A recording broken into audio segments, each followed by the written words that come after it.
कमर चीमा। और दोस्तों, पहली बात तो ये है कि इमरान खान साहब मान ही गए कि सब्जियां और टमाटर और गाजरें और आलू और केले और किन्नू उगाने से कौमें तरक्की नहीं करती। ये वो बात मान ही गए। और उन्होंने कहा है कि जी इंडस्ट्री पे फोकस करना पड़ेगा। और वो भी देखें क्या बदकिस्मती है इस मुल्क की और हमारे लीडरान की। ये किसी एक की बात नहीं हो रही जी। ये सिर्फ इमरान खान नहीं, इमरान खान तो भी बेचारा आके फंसा है ना। उन्होंने तभी अपनी इनकॉम्पिटेंस शो की है। पहले तो वो बहुत अच्छे थे क्योंकि वो ऑपोजिशन में थे। पता थे, उਦੋਂ लगता है जी तो खिलाड़ी जो है वो मैदान में आता है। जब खिलाड़ी मैदान में आके बल्ला घुमाता है, बॉल करता है, बैटिंग करता है, तभी पता चलता है ना वो कितने पानी से। सो हियर कम्स कि इमरान खान साहब ने चाइनीज के कहने के ऊपर एक Pakistan China business investment forum अभी खोला है। इमेजिन कर लें कि दोनों मुल्कों के ताल्लुकात हम थकते नहीं कहते हुए कि जनाब higher than Himalayas and sweeter than honey and deeper than पता नहीं केड़ा सी है। एंड देन भी चीनी रो रहे हैं यहाँ पे। क्यों? क्योंकि उनकी बातें नहीं सुनी जा रही। तो ये जो पाक चाइना बिजनेस फोरम बनाया गया है, पाक चाइना बिजनेस इन्वेस्टमेंट फोरम बनाया गया है, इसमें 18 चाइनीज कंपनीज हैं, 19 पाकिस्तानी कंपनीज हैं और ऑब्जेक्टिव एक ही है, सस्टेनेबल इन्वेस्टमेंट। एक्सपोर्ट कैसे करना है, इंडस्ट्री कैसे डेवलपमेंट कैसे करनी है, मॉडर्न टेक्नोलॉजी पाकिस्तान में किस तरह लेके आनी है। और इसमें जो पाकिस्तान का बोर्ड ऑफ इन्वेस्टमेंट है और ऑल पार्टीज चाइनीज एंटरप्राइजेस वो ऑन बोर्ड हैं और उनके कोलैबोरेशन से हो रहा है। अभी प्राइम मिनिस्टर साहब ने कल जनाब इसके ऊपर तकरीर की और मैं सुन रहा था वो तकरीर। और दूसरा ये है कि वो कितनी तकलीफ दे बात है। वो कह रहे हैं कि इतना बड़ा मुल्क हमारे साथ है, पूरी दुनिया की तरक्की में उसका हाथ है और हम तरक्की नहीं कर पा रहे। इसमें चीन का कसूर नहीं है सर, इसमें आपका अपना कसूर है। अगर आप चले जाएं 2018 में, जब आपके मिनिस्टर साहब रजाक दाऊद साहब ने सितंबर 2018 में ये कहा था कि हम बेल्ट एंड रोड जो ग्रैंड प्लान है इसको रीथिंक करने जा रहे हैं। एक तो आपने उसको जो स्ट्रेटेजिक ब्लॉकेड किया, स्ट्रेटेजिक ब्लॉकेड किस तरह किया कि एक फ्रेम ऑफ माइंड लेके आए मुल्क के अंदर कि पाइन एन विजिट करो, ये क्या हो रहा है, असि लुटे गए हैं। जिस तरह नहीं वो बंदा कहता कि साढ़े ज्यादा चीन नहीं कर चले ने। पहले तो माइंडसेट ये था। ऊपर से ब्यूरोक्रेसी जो कि ऑलरेडी डायरेक्ट टेपिज्म का शिकार है हमारा मुल्क। यहाँ से एक फाइल दूसरे फाइल में एक जगह से दूसरी जगह फाइल लेके जाने के लिए फाइल के नीचे टायर लगाने पड़ते हैं। और हमारे यहाँ टायर कहते हैं पैसेल देना। यानी कि अगर फाइल के नीचे टायर लगाना, ये हमारे एक बहुत बड़े यहाँ पे बिजनेस टाइकॉन है, रियल स्टेट के, बड़ा नाम है उनका, मलक रियाज साहब। वो कहते हैं कि लोगों के काम तो रुक जाते हैं, मेरे काम नहीं रुकते क्योंकि मैं फाइलों के नीचे टायर लगाता हूँ, यानी पैसे लगाता हूँ और काम हो जाता है। Is very famous on this और सारे पाकिस्तान को इसका पता है और हर बंदे को पता है कि हर दफ्तर में पैसा चलता है। तो ये देखें कि एक तरफ ऊपर से आपने चीजें रोक दी, नीचे से ब्यूरोक्रेसी जो ऑलरेडी अनरिस्पॉन्सिव है। सो फौज का भी बीच में बड़ा किरदार था कि भाई चाइना पाकिस्तान इकोनॉमिक कॉरिडोर को पुश करें। और उन्होंने सिक्योरिटी का जो उनका एक सिक्योरिटी देने का वादा था, उन्होंने भी वो पूरा किया। कहीं ना कहीं प्रॉब्लम जरूर आए उसमें, लेकिन जारी बात है ये एक बिल्कुल नई चीज थी। लेकिन ब्यूरोक्रेसी ने अंदर से चीजें फाइलें जकड़ ली। क्यों? कि एक तरफ नैब का नेशनल अकाउंटेबिलिटी ब्यूरो, क्योंकि जो है वो लोगों को खत लिख देता था कि इधर आओ सानू दसो की होंडे। सो इमरान खान ने अलहदा सीपैक को रोका, ब्यूरोक्रेसी ने अलहदा रोका, करप्ट लोगों ने अलहदा रोका। तो चाइनीज तो डर गए, उन्होंने कहा यार ऐसी कितने फंस गए। और वो अभी इमरान खान साहब को याद आया, नहीं नहीं ये तो वेजिटेबल्स और हमारे तो इससे सब्जियां उगा के तो हम तरक्की नहीं करेंगे, अभी तो हमें जो है वो तरक्की करनी पड़ेगी और बाकी चीजों में। अब देखेंगे जो चाइना पाकिस्तान इकोनॉमिक रिलेशनशिप है, इसमें प्रॉब्लम्स आए हैं दासू टेरर अटैक की वजह से और बाकी इश्यूज की वजह से। अगर आपको याद हो कि दोनों मुल्कों के दरमियान एक जॉइंट कोऑपरेशन कमेटी है, जेसीसी। ये इसका इस सितंबर 2021 में हुआ, मीटिंग हुई 2 साल बाद। यानी कि स्ट्रेटेजिक ताल्लुकात होने के बावजूद भी मीटिंग 2 साल बाद हुई है। और मेरा ख्याल है this is suppose to be held after every 6 months, जो मुझे, if I am not wrong. So point यहाँ पे ये है कि ये वो चाइनीज कहते हैं कि हमने आपके तुसा साढ़ा $1.5 अरब देना है। हमने चीनियों को कहा है, जो हमारे इस वक्त सी पैक के हेड हैं, जो आसम जनरल आसम बाजवा साहब को रिमूव करके या उनको उन्होंने इस्तीफा दे दिया था, तो उनको रिमूव किया या इस्तीफा दिया ये तो मुझे नहीं पता।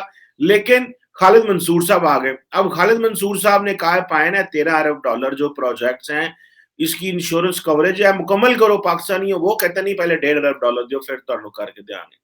वो भी चीनी ने, उन्होंने कौन पूछे। और दूसरा ये है कि उन चीनियों के मिसाइल बड़े हैं। सो इमरान खान साहब को ये बिजनेस फोरम बनाना पड़ा। और मजे की बात बताऊं दोस्तों आपको, इत्थे देखो, इत्थे साडे मुल्क विच कोई बंदा काम नहीं कर सकता। चीनियों की डायरेक्ट लाइन है प्राइम मिनिस्टर ऑफिस तक, president office, foreign minister, army chief, foreign minister, foreign secretary, केड़े दफ्तर में उनकी डायरेक्ट लाइन नहीं है, काम नहीं करा सकते, क्योंकि ईज ऑफ डूइंग बिजनेस ही नहीं है। काम करने का वो है फॉर्मूला ही नहीं है। आप जब ईज ऑफ डूइंग, होता यह है कि अगर आपको पता चले यार बाहर से इन्वेस्टर आया तो कहते वत्थो लियाओ यार मुल्क की तरक्की होएगी। इत्थे कहते ने इन्वेस्टर आया पहला साडी जेब भरना फिर तेन दसने की किहड़े पासे जाना। सो द प्राइम मिनिस्टर साहब जो हैं, उन्होंने इस फोरम में ये कहा है कि भाई हमें जो है वो हम एड्रेस मिसाइल करेंगे। अभी वो कह रहे हैं देखो चाइना की, हमें बाकी मुल्कों की मिसालें देते हैं कि जनाब वहां पे अर्बन प्लानिंग इतनी अच्छी हो गई। मैं इमरान खान साहब की एक चीज को जरूर अप्रिशिएट करता हूँ कि he started a trend in Pakistan of vertical housing.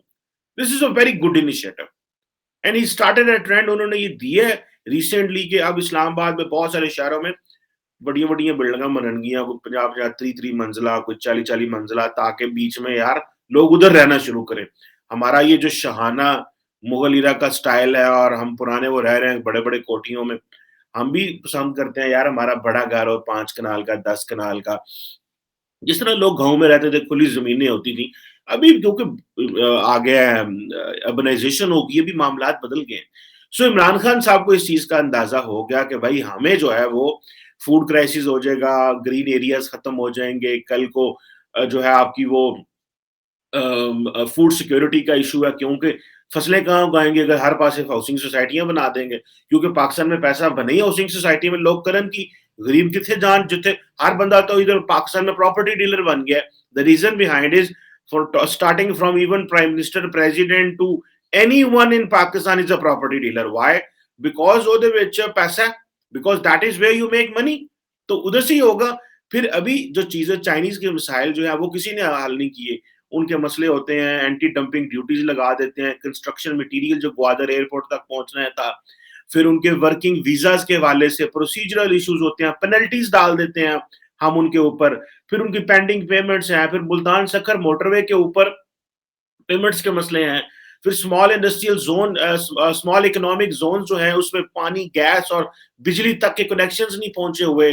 और ये जो सारे प्रॉब्लम्स थे जिसपे चीनी जो थे वो फट पड़े। और पहले हमने रोका, हमने कहा जी हम इसको रिविजिट करेंगे चाइना पाकिस्तान बड़े इकोनॉमिक प्रोजेक्ट को। सारा काम उधर ही रुक गया। वो विजिट ये करना, रिविजिट ये करना था ताकि नवाज शरीफ ने कोई मंसूबे तो नहीं गलत किए हुए। वो जाहिर बात है भाई, जब किसी आपके पास कोई प्रोजेक्ट आ रहा हो तो आप हमेशा जो पैसा लेके आ रहा होता है उसको इंसेंटिव देते हैं। और आपके पास क्या था भाई, ये तो 4 सड़कें बनी है थैंक्स टू सी पैक, आपके ऊपर कर्जे तो चढ़े, लेकिन हमारे लोगों को, हमारी कम्युनिटी को, हमारी अवाम को, पाकिस्तानियों को इंफ्रास्ट्रक्चर चाहिए। आज भी जो चीज़ पाकिस्तान में नहीं है वो इंफ्रास्ट्रक्चर नहीं है। बंदे तो मौजूद है, थैंक्स टू चीन, उन्होंने सानू सानू इंफ्रास्ट्रक्चर दिता है, असीं उन्हां नूं लित्तर मारने, गालां कड्ढण डए आ कि तुहां सानू क्यों दिता है? हम उनको बेचारों को ज़लील कर रहे हैं। वो इतने डिसेंट लोग हैं, उन्होंने पूरी दुनिया को वक़्त डाला हुआ है, अपनी मेहनत करके यहाँ पे आके वो तरले करते हैं हमारे सामने। हम उनके क्योंकि पार्टनर है ना, हायर देन हमला एज़ पार्टनर है, इसलिए हम उनको ज़लील करते हैं। अब आके हम सारी बात करते हैं जियो इकोनॉमिक्स की। और पायन अगर जियो इकोनॉमिक्स में आपने काम करना है तो फिर ये जो डिसफंक्शनल ब्यूरोक्रेसी है ना, ये ब्यूरोक्रेसी जड़ी हिलदी नहीं, जिदों तक ਉਹਦੇ पे थल्ले फाइलों के नीचे टायर ना लगे, पैसे ना लगे, डॉलर ना लगे, यूरो ना लगे। अब तो हमारे देखें, ये जो ग्लोबली इंटरकनेक्टेड वर्ल्ड है इसके बड़े फायदे हैं।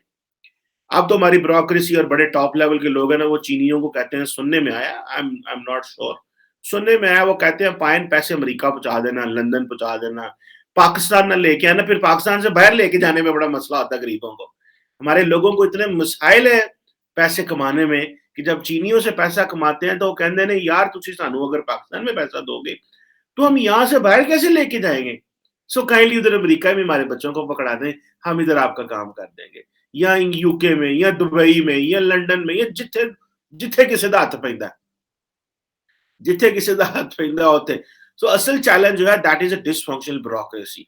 ईज़ ऑफ डूइंग बिज़नेस आज भी चैलेंज है। लोकल इन्वेस्टर जो है पाकिस्तान में उसको तो पता है मैंने चीज़ें कैसे करनी है, ठीक है जी? वो तो गेम डाल लेता है। लेकिन चीनी जो बाहर से आते हैं उनको पहले लोकल्स को पैसा देना पड़ता है, उनको भी करना पड़ता है। आपको याद होगा नवाज शरीफ साहब ने कहा था कि मैं आ गया हूँ, मैंने एक डायरेक्ट ईमेल रखी हुई है कि हर बंदा, हर चीनी मुझे कॉन्टैक्ट कर सकता है। देख लें कि प्राइम मिनिस्टर ऑफ पाकिस्तान पिछला भी रोंदा टुर गया, जो कहता था कि चीनी हर चीनी बिज़नेसमैन मुझे डायरेक्ट कनेक्शन कर सकता है और ये भी रो रहे हैं, लेकिन ब्यूरोक्रेसी नहीं सुन रही। ठीक है जनाब? सो इसमें ज़ाहिर बात है ब्यूरोक्रेसी को तो पहले ही बड़ा नाराज़ किया हुआ है, क्योंकि उनके खिलाफ केसेस बनवा देना, नैब में, वो पहले ही काम नहीं कर रहे थे। अभी एक जो नैब लॉ लेके आए हैं उसमें ये है कि चलो ब्यूरोक्रेसी के बारे में कोई केस ना छेड़ना यार, वो फाइलें नहीं चलाते, फाइलें रोक ली हुई हैं उन्होंने। ठीक है जी। सो ये जो चाइनीज़ को बड़ी हाई होप्स थी कि हमारा बड़ा स्ट्रेटेजिक रिलेशनशिप है और हम हर चीज़ को बायपास क आई हैव मैंने डज़न ऐसे लोगों को जानता हूँ बाहर के फॉरेन लोगों को, जिन्होंने पर्सनली मुझे कहा है कि पायल ये इतना अच्छा आप जो चीनियों को प्रोटोकॉल देते हैं, ये हमारे इन्वेस्टर्स को भी देना। अभी इमरान खान साहब कह रहे हैं कि यार ये सिर्फ चाइनीज़ को ना दें अगर चाइनीज़ के साथ इतने अच्छे ताल्लुकात हैं तो रौले पे आ गया तो रोल रहे हैं, ठीक है जी। माज़रत चाहता हूँ। तो बाकियों का क्या हाल होगा?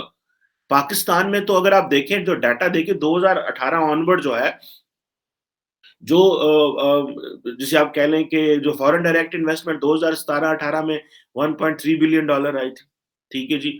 और फिर चाइना से ये चीज़ें कम हो गई। आई थिंक 2020-21 में 758 मिलियन डॉलर वहाँ से आई और 2013 से लेके 2018 तक एनुअल फ्लो जो था, वो 800-900 मिलियन डॉलर का था, ठीक है। अब ये देख लें कि कम से कम ये जो एनुअल फ्लो है, ये कम होके ये 500 मिलियन डॉलर इस पे आ गया, ठीक है। तो ये बहुत बड़ा नुकसान है। उधर इंडिया में आप देख लें 2020, 2021 में वहाँ पे जो इन्वेस्टमेंट उन्होंने एफडीआई अट्रैक्ट की, that is more than 81 billion US dollars. ये रिकॉर्ड है, ठीक है? और फिर ह हमें हमें तो इस चीज़ों में इंडिया का मुकाबला करना चाहिए ना। फिर लोग कहते ने तुसी गद्दार हो। फिर लोग कहते हैं जनाब ए भाई तुसी लो जी इंडिया दा मुकाबला इंडिया दी तरक्की खान डया तुसी। The point here is we need to learn from everyone.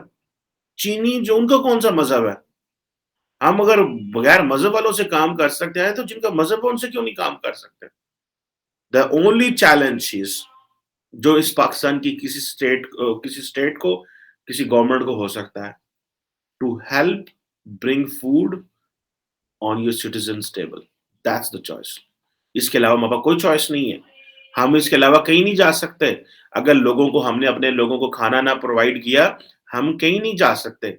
सो ये जो रोना-पिटना है ना, ये बिल्कुल ठीक है कि गाजरां दे नाल मुल्क तरक्की नहीं करते, गाजरां उगा-उगा के, सब्जियाँ उगा के, आलू, बैंगन इन चीज़ों से आप नहीं जा सकते और उसमें भी तरक्की करनी है तो फिर आप भई वो कौन-सी फार्मिंग होती है, अब तो पता नहीं नई वर्टिकल फार्मिंग आ गई है। दुनिया देखिए ना वो जो ममालिक थे वो टेक्नोलॉजी में आगे निकल गए। आप चले जाओ सिंगापुर में, हांगकांग में, शोंगकांग में ये उन्हें बढ़िया-बढ़िया बिल्डिंग में जनाब उन्होंने हम बड़े फ़ख्र महसूस कर साडे को बड़ी ज़मीन है। मज़े की बात है आज भी हमारी पता नहीं कितने हज़ारों एकड़ ज़मीन गैर आबाद है। हमारे पास इतने पैसे नहीं है कि उसके ऊपर कोई चीज़ें लगा सकें।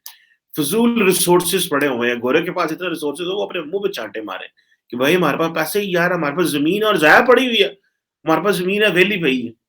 ठीक है जी, हम उसमें कुछ लगा नहीं सकते। सो पॉइंट यहाँ पे ये है कि हम रिसोर्सेज़ वेस्ट कर रहे हैं, दुनिया वर्टिकल फार्मिंग की तरफ चली गई। अभी वो कौन-सी होती है वो कंट्रोल फार्मिंग की क्या उसे बोलते हैं, ठीक है? मैं इस्लामाबाद जब आज से 15-18 साल पहले हमने देखना शुरू कर दिया कि यहाँ पे जो गर्मियों में गाजरें आती हैं, लोगों ने बताया पाया ना चाइना दी गाजर होंदी है। अच्छा वो चाइना की गाजर खाने लगे तो वो पता लगा यार इसमें तो टेस्ट ही कोई नहीं। वो पता चला यार ये तो इसको बोलते हैं GM food, genetically modified food मुझे याद आ गया। जीएम फूड वो बड़े-बड़े खूबसूरत सेब होते हैं, बड़े-बड़े खूबसूरत केले होते हैं, खूबसूरत गाजरें होती हैं, लेकिन वो जीएम फूड होती है, ठीक है? लोगों ने वो बना ली, लोग अपनी मर्ज़ी का सेब बनाते हैं मतलब साइंस इतनी तरक्की कर गया, साढ़े कोल ज़मीन है, सारा कुछ है, हम कुछ नहीं कर सकते। हमारा असल प्रॉब्लम और है, हमारा प्रॉब्लम है सच्ची बात बताऊँ, हमें बड़ी पनिशमेंट्स चाहिए। हमें जज़ा और सज़ा नहीं है हमारे पास, समेत मेरे हर इंसान के यहाँ पे, क्योंकि ताकतवर लोग बच जाते हैं, गरीब लोग फँस जाते हैं, लिहाज़ा जज़ा-सज़ा कहाँ होती है? कभी भी नहीं हो सकती इस मुल्क में। इधर जो हाथा आ गया उन्हें फाड़ के कुटो, ये फ़ॉर्मूला है इधर। तो तब तक कैसे तरक्की होगी? चीनी भी रोएँगे, इधर जो आएगा रोएगा क्योंकि स्ट्रक्चर ही इस तरह का है। लेकिन हमारी सर्वाइवल इसी में है कि हम कारोबारी बंदे को वेलकम करें, अच्छा एनवायरनमेंट पैदा करें, लोगों को डिसेंसी से डील करें।